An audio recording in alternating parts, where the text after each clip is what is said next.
धेरैवटा महासन्धिहरू छ, नेपालले पनि अनुमोदन गरेको छ। तर 9 वटाले नै कोर किन भन्छ भन्दाखेरि चाहिँ यो 9 वटामा चाहिँ यसको चाहिँ ट्रिटी मोनिटरिङ कमिटी भनेर यो महासन्धि अनुगमन गरिसकेपछि यो महासन्धिसँग सम्बन्धित समिति छ, जसले चाहिँ के गर्छ भन्दाखेरि चाहिँ त्यसको कार्यान्वयन भएको छ कि छैन भनेर चाहिँ प्रत्येक 4-4 वर्षमा वा 5 वर्षमा चाहिँ रिपोर्ट हेर्ने।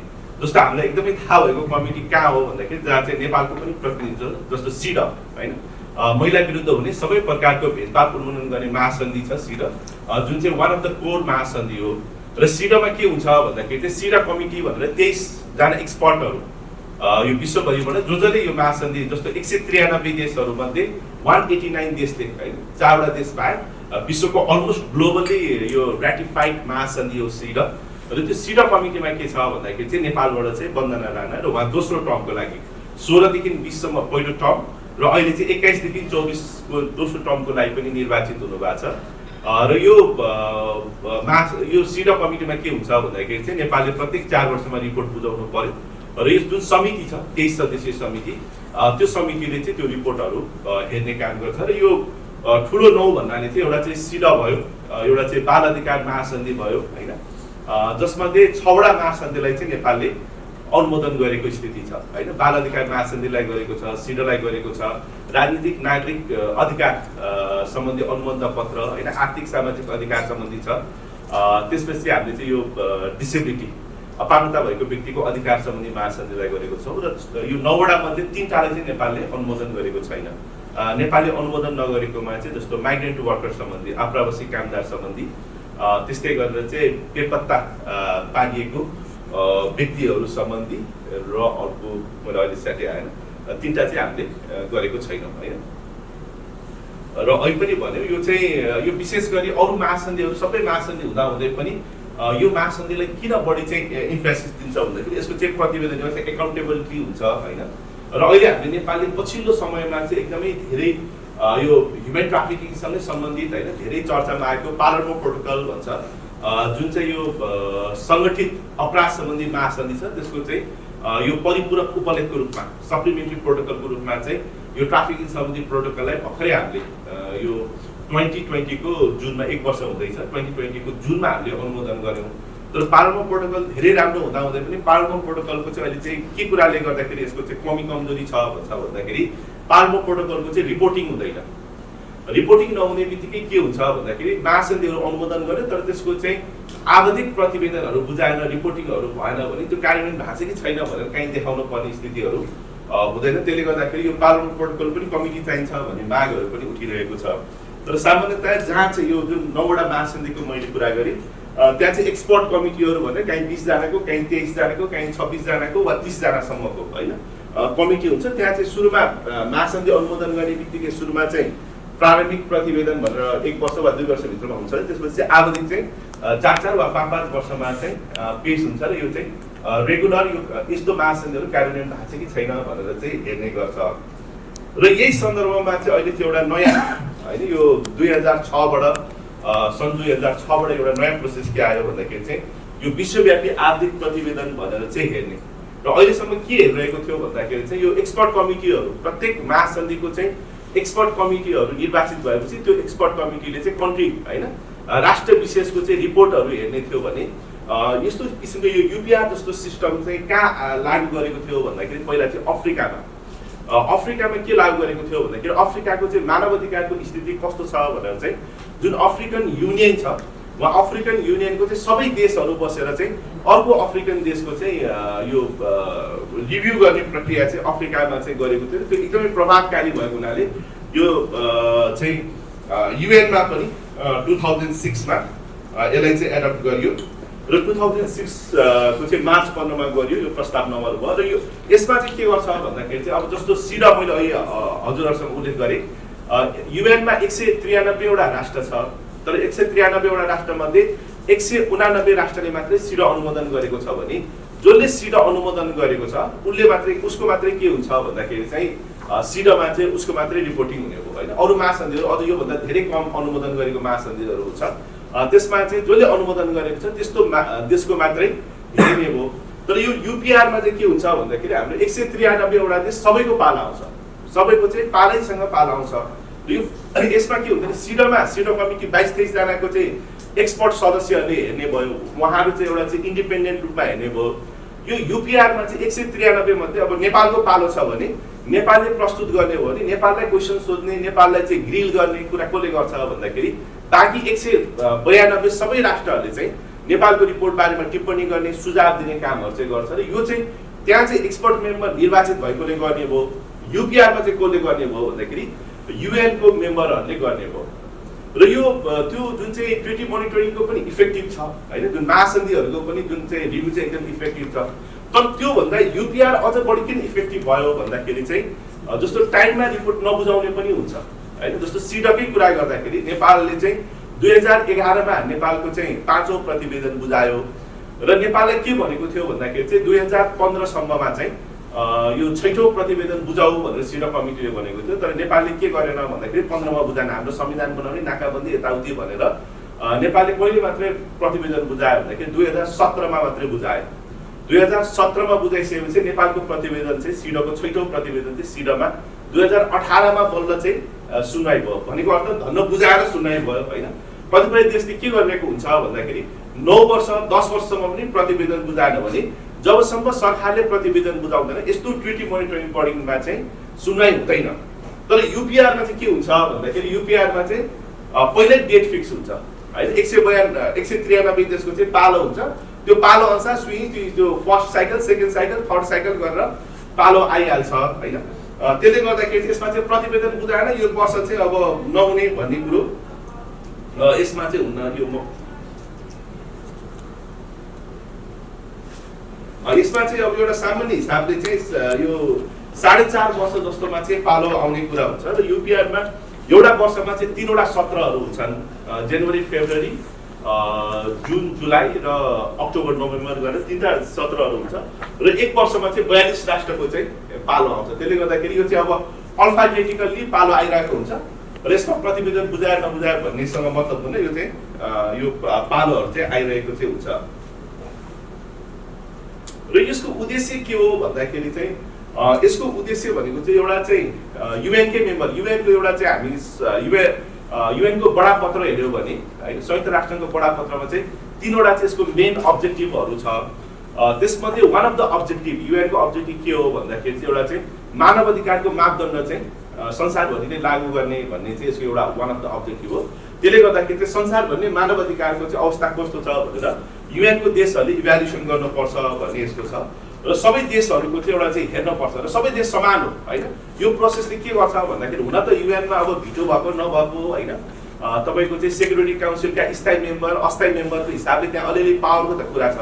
तर यो युपिआरको प्रोसेस चाहिँ एउटा के पनि हो भन्दाखेरि 193 देश नै समान छन् भन्ने पनि यसले इस्टाब्लिस गर्छ। किन भन्दाखेरि नेपालको हकमा जसरी 192वटा देशले क्वेसन गर्न सक्छ, नेपालले पनि कुनै पनि देशलाई हैन त्यो युपिआरमा आइसकेपछि ओहो अमेरिका भनेर एकदम ठुलो सेक्युरिटी काउन्सिलको एकदम स्थायी मेम्बर हो भन्ने भएन।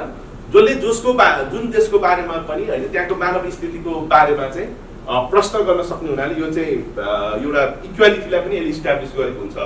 अर्को चाहिँ जुन हाम्रो चाहिँ यो ट्रिटी मोनिटरिङ बडीको लागि चाहिँ यो चाहिँ कम्प्लिमेन्ट्री पनि हो।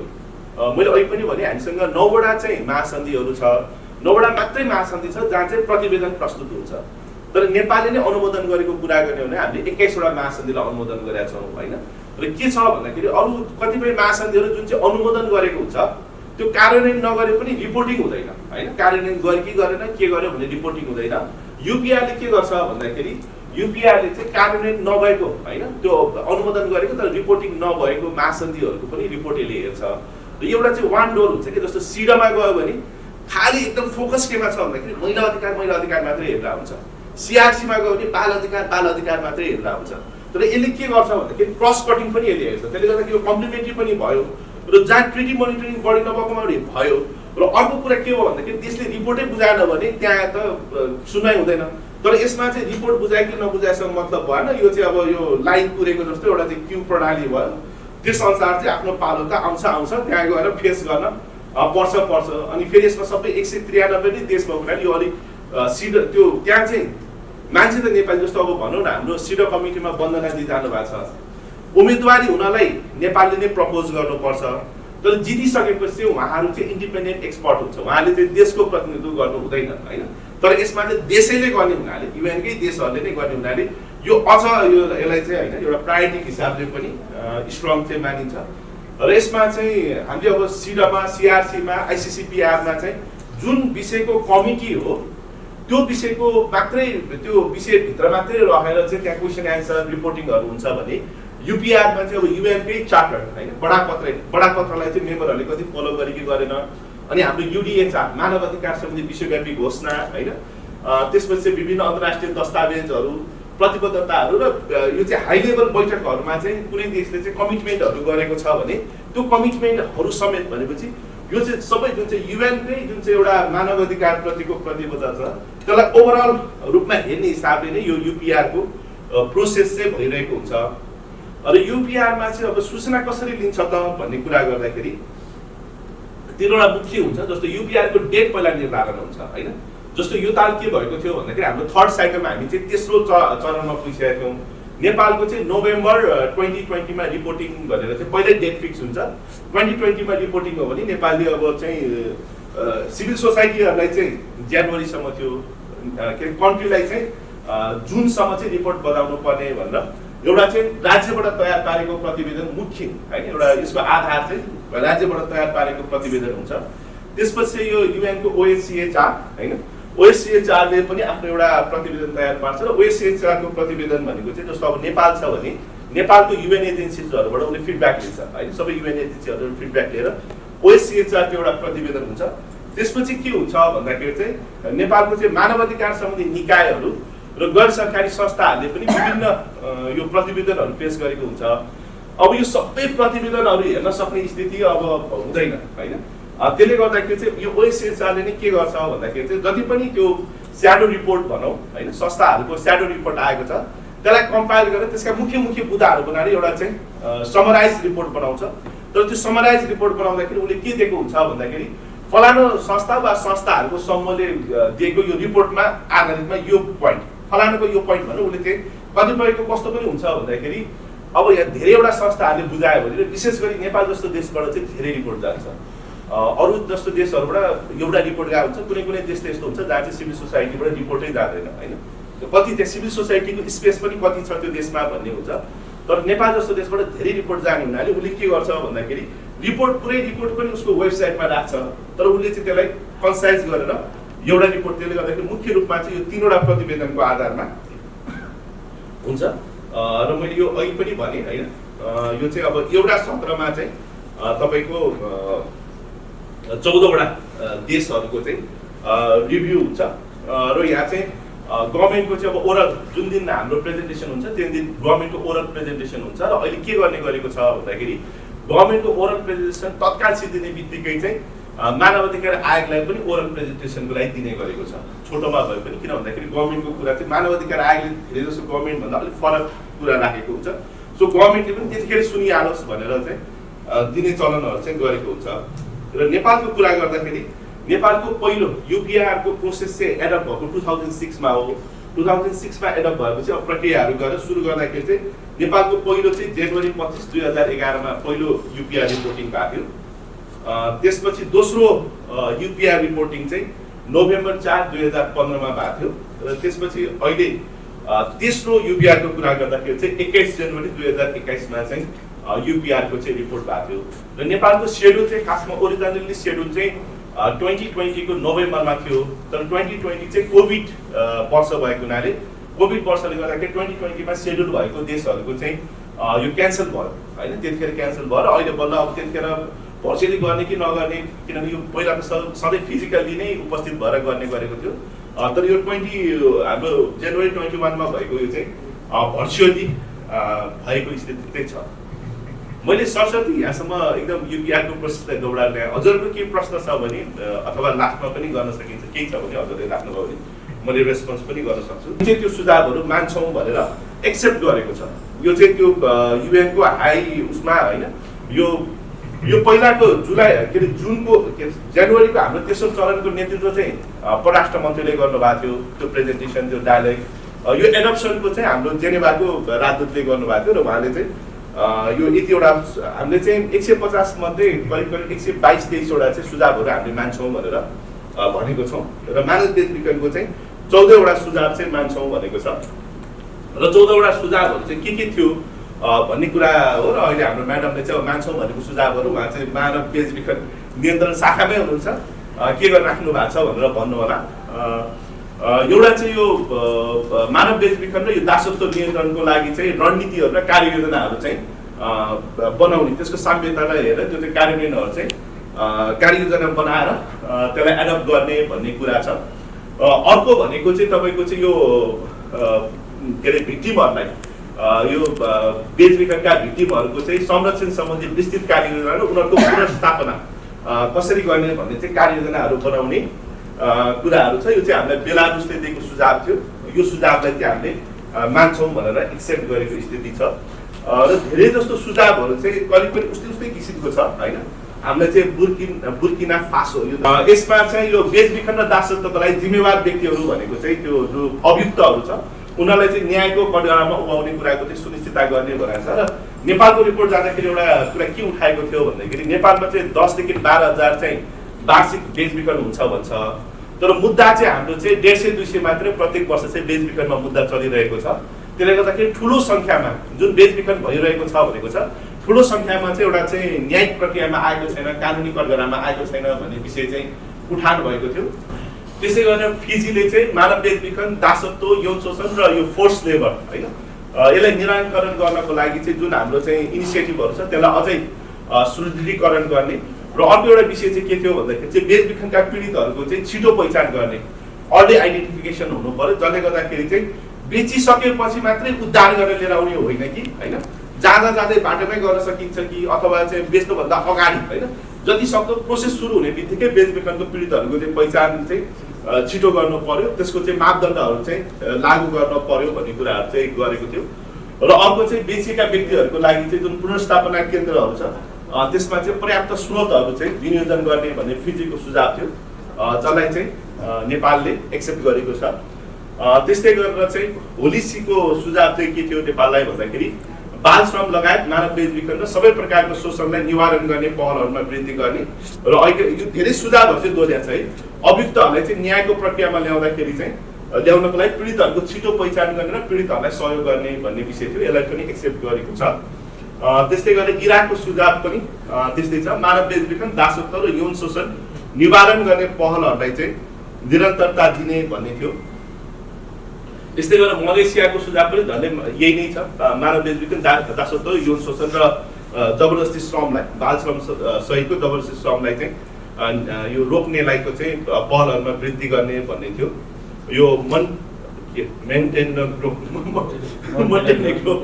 को सुझाव पनि त्यही नै छ, त्यसलाई पनि हामीले एक्सेप्ट गरेको थियौँ।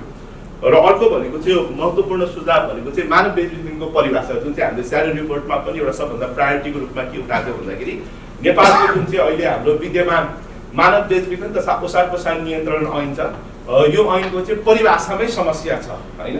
र कुनै पनि देशमा कसरी परिभाषा गरेको छैन भन्दाखेरि मानव बेचबिखनलाई चाहिँ मानव बेचबिखन भनेको छुट्टै अनि ओसार पसार भनेको छुट्टै होइन। यसरी चाहिँ ह्युमन ट्राफिकिङको परिभाषा छैन। ह्युमन ट्राफिकिङको परिभाषा गर्दाखेरि चाहिँ मानव बेचबिखन त्यो जुन ओसार पसार भनेर नेपालमा छुट्टै परिभाषा गरेको छ त्यसलाई पनि ह्युमन ट्राफिकिङ भित्रै होइन। र अहिलेको जुन अर्ली डिटेन्सनको कुराहरू के छ भन्दाखेरि लाँदै पनि त्यो चाहिँ मानव बेचबिखनको प्रपोजलाई लिएर गइरहेछ भने होइन, त्यो ट्रान्सपोर्टेसनलाई पनि ह्युमन ट्राफिकिङकै रूपमा चाहिँ परिभाषा गरेको छ।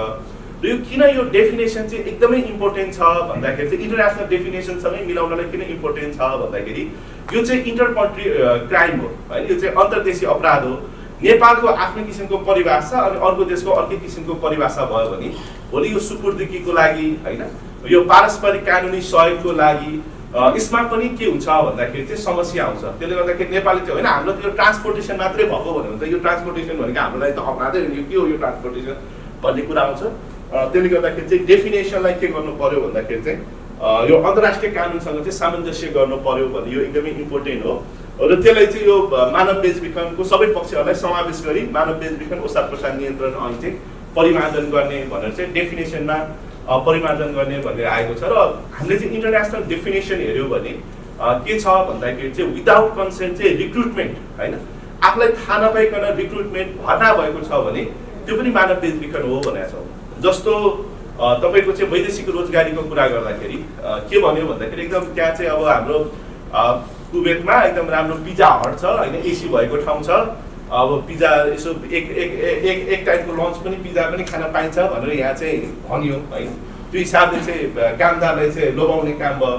तर त्यहाँ कुवेतमा गएपछि चाहिँ भेडा गोठाला बनाएर डेजर्टमा चाहिँ भेडा गोठाला गर्नु पर्यो भने त्यो खालि के भएन भन्दाखेरि एउटा झुकायो चाहिँ काममा झुकायो ठगी भयो भने चाहिँ भने कि त्यो चाहिँ ह्युमन ट्राफिकिङभित्र पर्नु पर्यो होइन। एउटा मान्छेलाई चाहिँ एउटा राम्रो इन्भाइरोमेन्टमा काम गर्ने भनेर चाहिँ फल्स प्रमिस गर्ने, तर त्यसलाई लगेर चाहिँ अर्कै काममा लगाइन्छ होइन।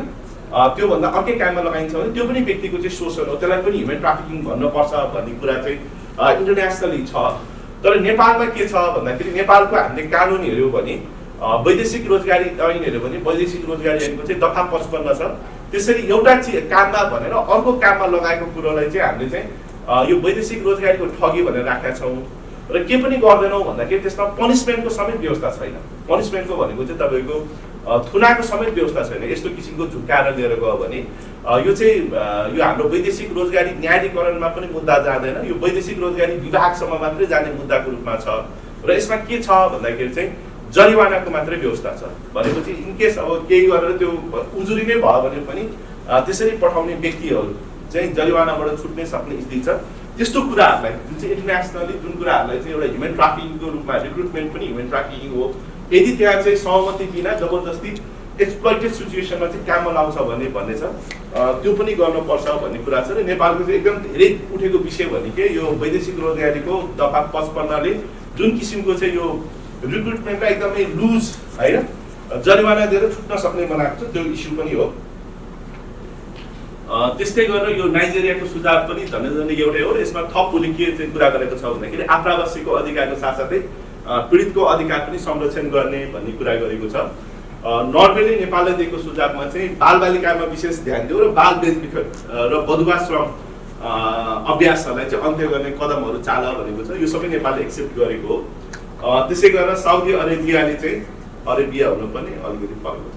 मानव बेचबिखन नियन्त्रण गर्ने कानुनको कार्यान्वयन, विशेषतः मानव बेचबिखन नियन्त्रण सम्बन्धी राष्ट्रिय कार्ययोजना चाहिँ कार्यान्वयनमा पहल गर्नु पर्यो भन्ने कुरा चाहिँ यसले लिएर आएको छ। र सर्बियाको कुरा गर्दाखेरि पनि यो विभिन्न किसिमका चाहिँ यो जुन यो फाइटिङ अगेन्स्ट मानव बेचबिखन लगायतका अन्य कुराहरू छ त्यसमा चाहिँ अझै थप इन्भेस्टमेन्टहरू चाहिँ बढाउनु पर्यो र कानुनको चाहिँ प्रभावकारी कार्यान्वयन गरेर दोषीहरूलाई चाहिँ कानुनको कटघरामा ल्याउनु पर्यो भन्ने सर्बियाको छ। र यो अन्तिम हो, तर यो अन्तिम भए पनि यो चाहिँ एकदमै महत्त्वपूर्ण, यो चाहिँ बेलायत र उत्तरी आयरल्यान्डको चाहिँ यो एकदमै महत्त्वपूर्ण छ। र यसमा चाहिँ एकदम तोकेर के दिएको छ भन्दाखेरि एउटा चाहिँ नेपालले पाल्मो प्रोटोकल चाहिँ रेटिफाई गरिसकेको थियो र के भन्यो भन्दाखेरि पाल्मो प्रोटोकलसँग चाहिँ इनलाइन हुने गरी नेपालको चाहिँ पाल्मो प्रोटोकलसँग इनलाइन हुने गरेर चाहिँ वैदेशिक रोजगारी ऐन तथा मानव बेचबिखन तथा अवसर प्रसार नियन्त्रण ऐनलाई चाहिँ सुधार गर भन्ने कुरा गरेको छ। र जुन यो पाल्मो प्रोटोकल छ यो ह्युमन ट्राफिकिङको लागि चाहिँ एकदमै महत्त्वपूर्ण अन्तर्राष्ट्रिय दस्तावेज हो, जसलाई चाहिँ हामीले जुन 16/2020मा अनुमोदन गर्यौँ। र यो अनुमोदन गरेको 1 महिनापछि लागू हुन्छ, 30 दिनपछि चाहिँ अनुमोदन गर्ने देशको लागि लागू हुन्छ भनेको अर्थ चाहिँ हाम्रो चाहिँ जुलाईबाट यो प्रोटोकल जुलाई 17बाट यो प्रोटोकल चाहिँ हाम्रो हकमा लागू भइसकेको छ। र यो प्रोटोकल हाम्रो हकमा लागू भइसकेको झन्डै अब त 1 वर्ष पनि पुरा भएछ, 1 वर्ष पनि पुरा भएको छ। तर हाम्रो अब म्याडमले भन्नु होला यो प्रोटोकल रेटिफाई भइसकेपछि नेपालले के गर्यो त भन्दाखेरि प्रोटोकल रेटिफाई गर्ने काम त गर्यो, त्यसपछि लागू हुन्छ भनेको हकमा चाहिँ अहिलेसम्म खासै केही काम भएको देखिने गरी चाहिँ है यो काम भएको छ भन्ने देखिने गरी काम भएको छैन। त्यसले गर्दाखेरि योलाई लागू गर्ने कुरालाई पनि विशेष यसलाई चाहिँ स्ट्रेस गरेको छ। र नेपालको चाहिँ मुख्य सुझावहरूको कुरा गर्दाखेरि चाहिँ एउटा डेफिनेसन लाई बनाउनु पर्यो, प्रोटोकल अनुसार आउनु पर्यो, अनि अर्ली यो आइडेन्टिफिकेसन भिक्टिमहरूको अर्ली आइडेन्टिफिकेसनलाई चाहिँ धेरैवटा देशले गरेको छ। अनि इन्भेस्ट गर्नु पर्यो, मानव बेचबिखनमा अझ लगानी बढाउनु पर्यो भन्ने कुरा छ। दोषीहरूलाई होइन घटना भइरहेको तर चाहिँ मुद्दा कम चलेकोमा कारबाहीमा ल्याउनु पर्यो भन्ने छ। र जुन विभिन्न फर्म्स अफ जुन एक्सप्लोइटेसनहरू छ त्यसलाई रोक्ने आफ्नो चाहिँ एफर्ट्सहरूलाई चाहिँ अझ वृद्धि गर्नु पर्यो भन्ने कुराहरू। सरलाई धेरै धन्यवाद। अब हामीले चाहिँ थुप्रै कोहीले कार्यक्रमलाई परिचालन गर्नु चाहेको छ, बिचमा चाहिँ सर बोलेपछि पुनरोपण गरेर अनि मेयरलाई मुक्ति भनेर त्यसै पुरै हामी तत्काल चेन्ज गरेका छौँ। एकैचोटि कुरा आउँदाखेरि एन्सर दिन पहिलो भन्ने विषय है। म अब चाहिँ महिला बाल तथा ज्येष्ठ नागरिक मन्त्रालयका उप सचिव मानव विश्व तथा औषध नियन्त्रण शाखा प्रमुख मिना पौडेल म्यामलाई सरले राखेको विषयवस्तु पनि जोडेर सरकारले के गरिरहेको छ भन्ने विषयमा आफ्नो भनाइ राख्न म विनम्र गर्न चाहन्छु। महिला कानुन र विकास मञ्च मलाई लाग्छ मैले मेरो जागिरको दौडानभन्दा अझै अगाडिदेखि यो क्षेत्रमा काम गरेको संस्था हो। त्यसैले पनि उहाँहरूले मलाई लाग्छ धेरै इस्युहरूमा काम गरिसक्नु भएको छ। त्यसको लागि उहाँहरूप्रति फेरि पनि हार्दिक आभार व्यक्त गर्न चाहन्छु र पटक पटक राज्यलाई यो कुराहरू राज्यले समयमा गरेन भनेर चाहिँ झौझगाउने जुन एउटा प्रयास गर्नुभएको छ यो गरिरहनुहुन्छ। यो निरन्तर प्रयासको बाटो पनि हो। त्यसको लागि पनि उहाँलाई हार्दिक धन्यवाद दिन चाहन्छु। हामी धेरै यो कुरामा स्पष्ट भइसकेका छौँ र संस्कृति मन्त्रालयको कुरा गर्दाखेरि हामीले यो पार्लियामा प्रोटोकलको कुरासँग सम्बन्धित कुराहरू र अहिले सरको प्रस्तुतिमा रहेका कुराहरूलाई चाहिँ हेर्दाखेरि खास गरेर एउटा समय सापेक्ष हाम्रा नीति कानुन नीति ऐन नियमहरू चाहिँ परिवर्तन गर्ने कुराहरू चाहिँ एउटा बाटो रहेको छ। हिजो हामीले सुरुवातका अवस्थामा काम गरिरहँदा जुन अवस्थाबाट हामी एउटा सुरुवात गरेका छौँ पक्कै पनि काम गर्दै जाँदाखेरि त्यसमा चाहिँ आवश्यकता अनुसारको परिवर्तन हुन्छ, समयले परिवर्तन गराउँछ। जस्तो हिजो हामी मानव बेचबिखनको कुरा गर्दा चेलीबेटी बेचबिखन भनेर भन्ने गर्थ्यौँ भने अहिले आएर चाहिँ चेलीबेटी मात्रै होइन है होल मानवहरू पनि मतलब महिला पुरुष दुवै चाहिँ बिक्री हुन्छन् भन्ने सन्दर्भमा हामीले यसलाई चाहिँ चेलीबेटी बेचबिखनबाट मानव बेचबिखन नियन्त्रण ऐनमा आइपुग्यौँ र ऐन र नियमावली 2064 र 65मा हामीले पारित गऱ्यौँ, कार्यान्वयनमा लग्यौँ र अहिले आएर फेरि हामी परिमार्जनको कुरा गरिरहेका छौँ र नियमावली गत वर्ष मात्रै यो प्रोटोकलसँग सम्बन्धित रहेर कुरा गरिरहँदा नियमावली 2065 गत वर्ष मात्रै परिवर्तन भएको छ र मैले अहिले हेर्दाखेरि सबिन सर फेरि पनि मैले अनुरोध गर्छु हामीले पोहोर साल अलि हतारमा संशोधन गरेछौँ किनकि त्यो कुरा त्यो नियमावलीले धेरै कुराहरू जस्तो राज्य अहिले संहितामा गइसकेको छ र अब ऐन परिवर्तन गर्ने कुरा चाहिँ हाम्रो जुन यो परिभाषालाई समेत समेटेर जाने कुरा छ अन्तर्राष्ट्रिय मापदण्ड अनुसार त्यो कुरा चाहिँ त्यसको मस्यौदा तयार भएको छ।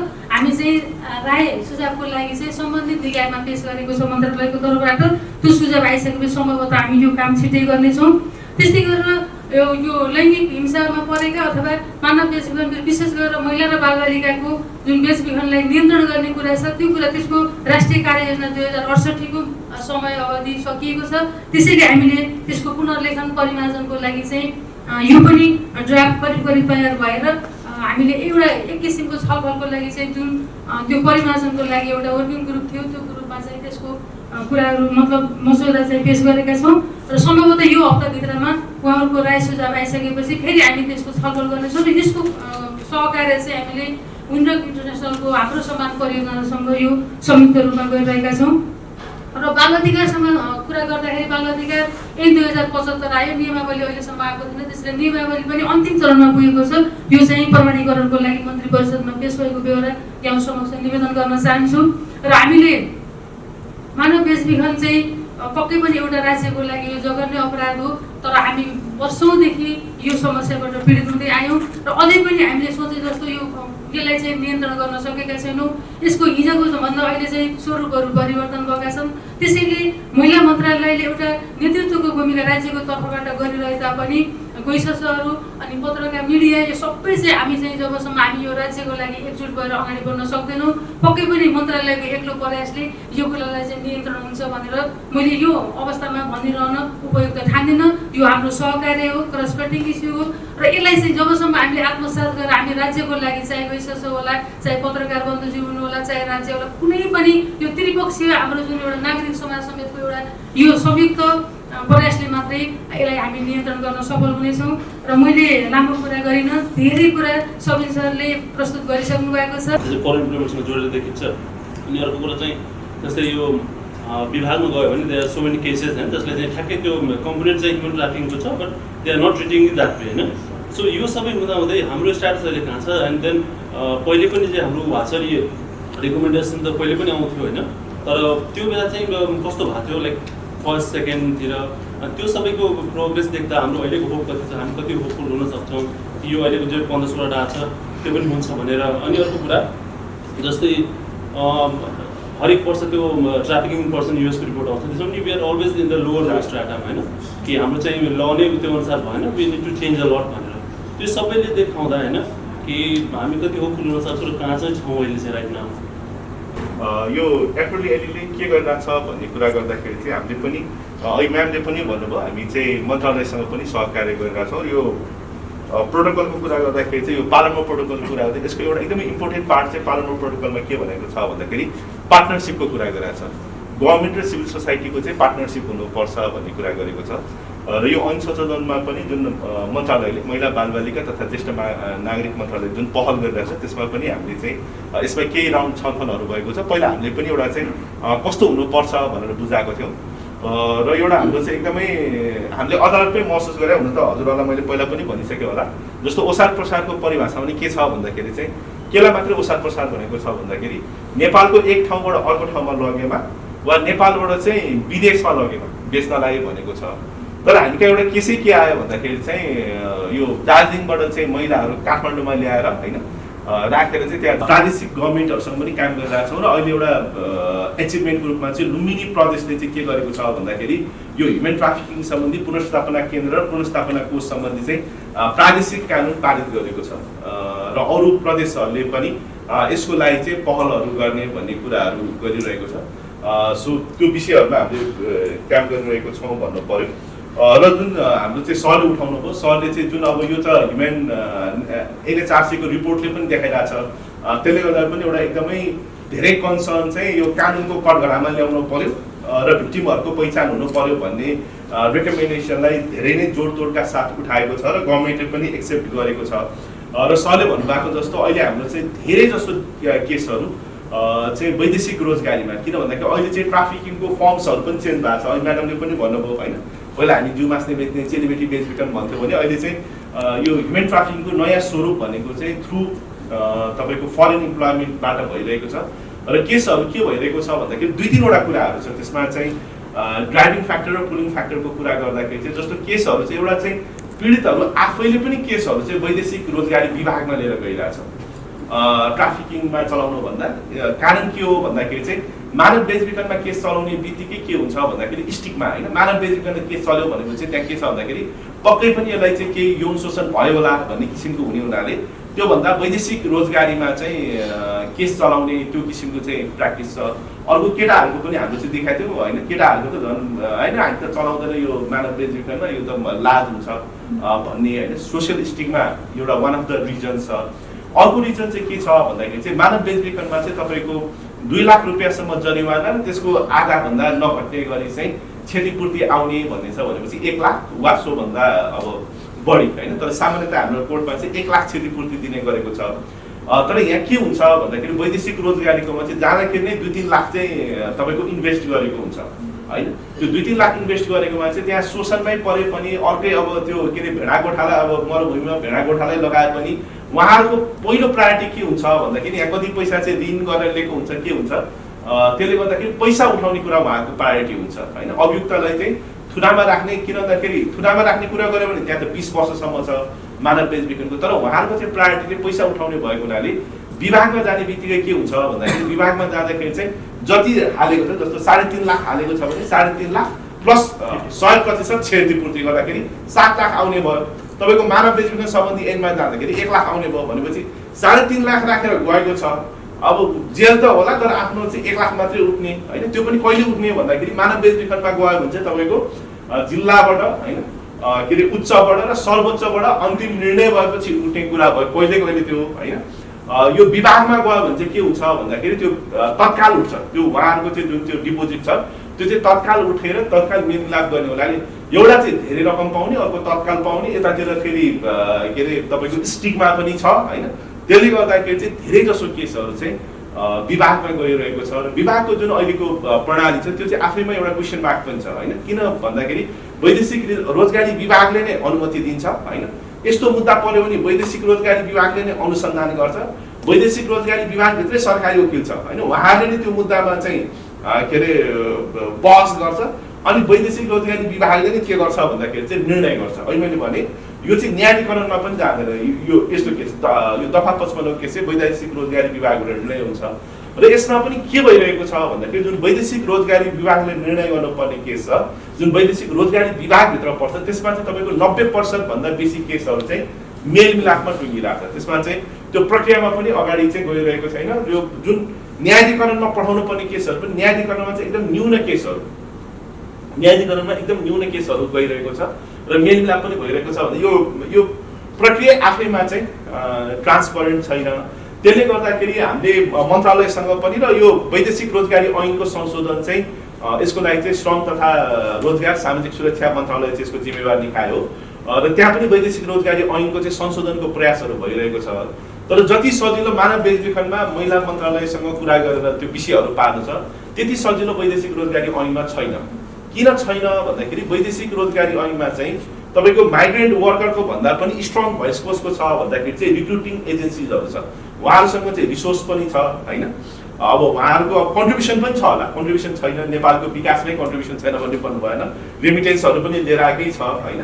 त्यसले गर्दाखेरि चाहिँ उहाँहरूको प्रभाव चाहिँ छ र अहिले जुन किसिमको वैदेशिक रोजगारी ऐनमा संशोधन भइरहेको छ त्यो चाहिँ माइग्रेन्ट वर्करको राइटहरूलाई अझ इन्हान्स गर्ने भन्दा पनि भएकै ऐनलाई पनि अझ कटेल गर्ने हिसाबले भइरहेको छ होइन।